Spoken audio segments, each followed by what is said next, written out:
भक्ति मंजरी चैनल में आप सभी का स्वागत है। पांडव पंचमी की कथा, महत्व और रहस्यमय पुनर्जन्म की कथा सुनेंगे अभी हम। पांडव पंचमी की कथा। हिंदू धर्म में अनेक पर्व और त्यौहार हैं जो हमें प्राचीन कथाओं से जोड़ते हैं और जीवन के गहन सत्य से हमें रूबरू कराते हैं। एक पांडव पंचमी जो महाभारत के नायक को पांडवों की याद में मनाई जाती है। यह त्यौहार कार्तिक मास के शुक्ल पक्ष की पंचमी तिथि को मनाया जाता है। इस दिन भक्त पांडवों की पूजा करते हैं, व्रत रखते हैं और उनकी कथाओं का स्मरण करते हैं। पांडव पंचमी का महत्व इसलिए भी अधिक है क्योंकि यह हमें धर्म, शक्ति, भक्ति और कर्म के सिद्धांतों का पाठ पढ़ाती है। महाभारत में पांडवों को सत्य, न्याय और देवताओं के अवतार के रूप में दर्शाया गया है। यह त्यौहार विशेष रूप से उत्तर भारत में लोकप्रिय है, जहां इसे लोग पांडवों के जन्म और उनके जीवन से जुड़ी घटनाओं से जोड़ते हैं। आज की कहानी हम पांडव पंचमी के महत्व और उनके जन्म की रोचक कथा पर आधारित है वह सुनेंगे, जो महाभारत की मूल कहानी का हिस्सा है। साथ ही भविष्य पुराण के अनुसार कलयुग में उनके पुनर्जन्म की रहस्यमयी बातों के बारे में भी हम चर्चा करेंगे। पांडव पंचमी का महत्व महाभारत काल से जुड़ा हुआ है, जहां पांडवों को देवताओं के पुत्र के रूप में दिखाया गया है। यह त्यौहार हमें सिखाता है कि जीवन में कितनी भी कठिनाइयां आए, धर्म का पालन करने से विजय प्राप्त होती है। पांडवों की तरह जो वनवास, युद्ध और धोखे का सामना करते हुए सत्य के मार्ग पर चले।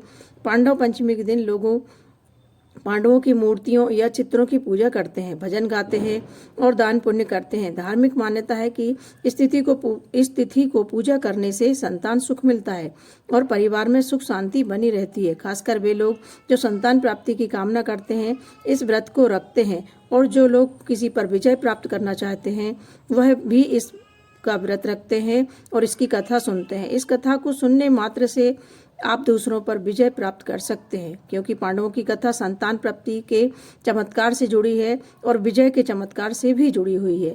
यह त्यौहार हमें याद दिलाता है कि देवी देवताओं की कृपा से असंभव भी संभव हो सकता है। महाभारत की कहानी राजा पांडवों से शुरू होती है, जो हस्तिनापुर के राजा थे। एक बार राजा पांडव शिकार के लिए जंगल में गए, जहां उन्होंने दूर से हिरण को देखा और तीर से उसका शिकार कर लिया। लेकिन वह हिरण कोई साधारण जानवर नहीं था। वह वास्तव में एक ऋषि थे जो अपनी पत्नी के साथ संभोग में लीन थे। मरते समय उस ऋषि ने राजा पांडु को श्राप दिया कि जब भी अपनी पत्नी के साथ संभोग करेंगे उनकी मृत्यु हो जाएगी।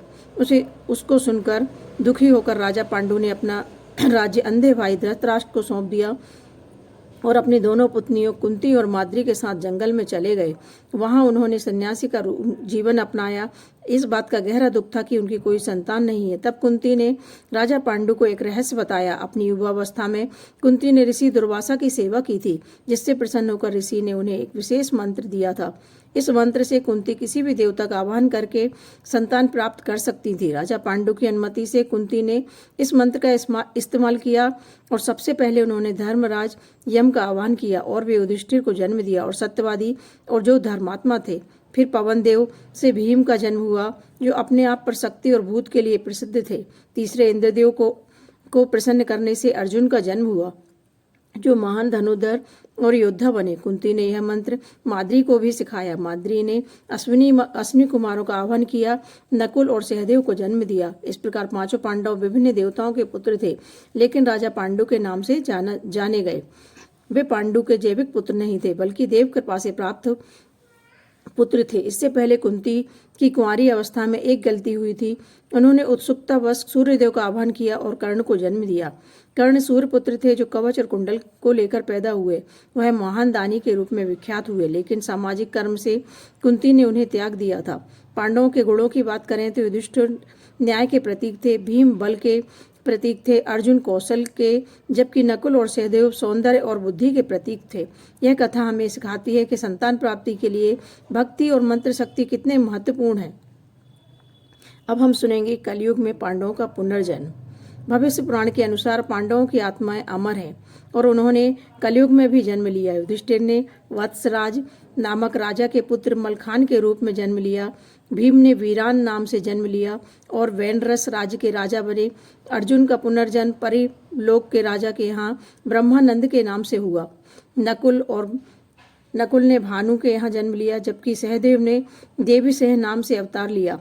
इतना ही नहीं, धृतराष्ट्र का जन्म अजमेर में पृथ्वीराज के रूप में हुआ और द्रौपदी की पुत्री बेला के रूप में जन्मी। यह कथाएं बताती हैं कि महाभारत के चरित्र कलयुग में भी हमारे साथ और बीच में जन्मे हैं और उनके कर्मों का प्रभाव आज भी हमारे बीच महसूस किया जा सकता है। पांडव पंचमी के दिन पांडवों की पूजा की जाती है। ऐसी मान्यता है कि इस तिथि को व्रत करने से संतान की प्राप्ति होती है। यह व्रत उन